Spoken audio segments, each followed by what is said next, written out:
Immortalized throughout the centuries, Cleopatra VII, Philopatra, has been a subject of intrigue by many scholars unpacking ancient Egyptian history. Her reign over Egypt has been perceived by many through ancient hieroglyphics, poems, plays, and many films.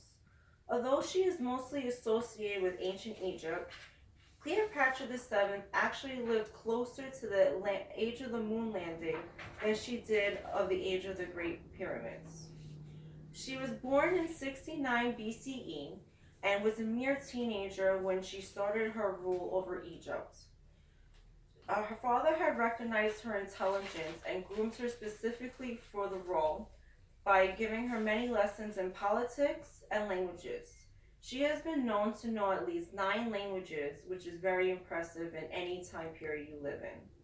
Overall, one may be hard pressed to find another woman that personified beauty, grace, and intelligence like Cleopatra did.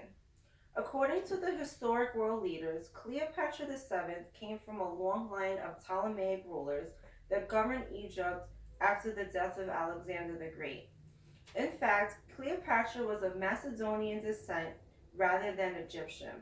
Although she does identify with Egyptian culture and she is of Egyptian heritage, she also comes from a long line of Greek speakers.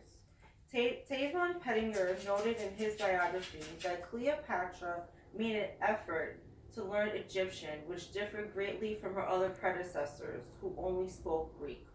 This was important during her reign because she was able to connect more with the Egyptian subjects underneath her rule.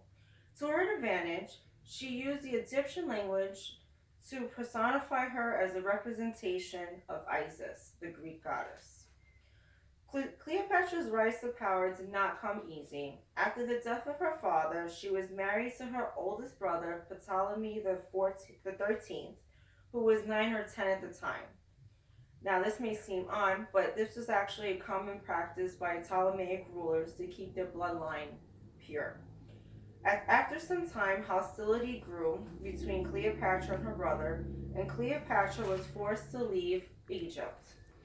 Using only her wit and her beauty, Cleopatra seized an opportunity to gain power when Julius Caesar came to Alexandria after he was pursuing Pompey, his rival, from the defeat of the Roman Civil War. To catch his attention, Cleopatra dressed in the most beautiful garments and adorned makeup and smuggled herself in the palace where Caesar stayed. Unrolling before his eyes, Cleopatra stood up from the rug where she was brought in and intrigued Caesar. It was not long until Caesar found himself involved in the Alexandrian War that ensued in 48 BCE between Cleopatra and her brother. Eventually, Cleopatra proved victorious and bore Caesar a son named Caesarion, while also getting remarried to her youngest brother, Ptolemy the 14th, by 47 BCE. So as you can see, Cleopatra was not only charming, but pretty proactive. Cleopatra also ruled from from Rome for a time by dispatch, while she continued her relationship with Caesar, despite Caesar still being married to Calpurnia. However, by 44 BCE, Caesar was assassinated and Cleopatra was forced to return to Egypt with her brother. Upon her return to Egypt, Cleopatra actually had her brother killed and used her son to ensure her joint rule with him. Archaeologists were able to discover coins from this time period that depict Cleopatra as suckling her son on her breast, much like the goddess Isis did with her son Horus. So, according to the historic world leaders and Pennington, this actually made a big impression in that time because it was very rare for a woman to appear on a coin. Despite the death of Caesar, Cleopatra decided to create a new path for Egypt to be in favor with Rome. By 41 BCE, Cleopatra was able to set her sights and captivate the infamous Mark Antony. Mark Antony was Julius Caesar's former general, and during the course of their relationship, Cleopatra bore Antony 3 sons, and they had a secret marriage together. Unfortunately, though, for the couple, their fortune was not long lasting, and they quickly began to be ensued in another war with Octavian, Julius Caesar's designated heir. Although Cleopatra and Antony joined forces, they were unable to beat Octavian. Unfortunately, by August 12th, 30 BCE, both Antony and Cleopatra committed suicide. Cleopatra officially became the last emperor of Egypt. As Chip Brown has pointed out, Cleopatra's name can be found everywhere and can be considered the world's first celebrity. She was an inexhaustible muse and the inspiration for many literatures, ballets, operas, plays, and films.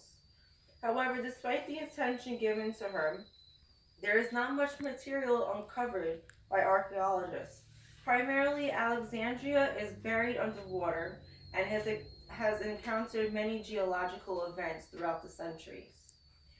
They have desperately tried to search for her tomb but cannot locate it to no avail. In any event, Cleopatra has served to be an inspiration of beauty and allure for hundreds of years. This outline of her biography does not give her any justice. For my audience members, I have printed out the articles in which I have discovered her history. And for my viewers, the link is down below, and you'll be able to read more about it. I hope my presentation has roused you to dig deeper into her past. And as for me, I'm going to go out and read my new book, When We Were Gods by Colin Falliker, which is a novel about Cleopatra. So I'm more interested maybe than you are.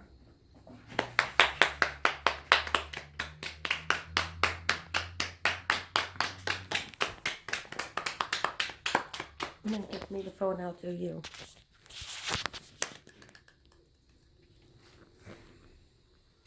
Yay, Michelle.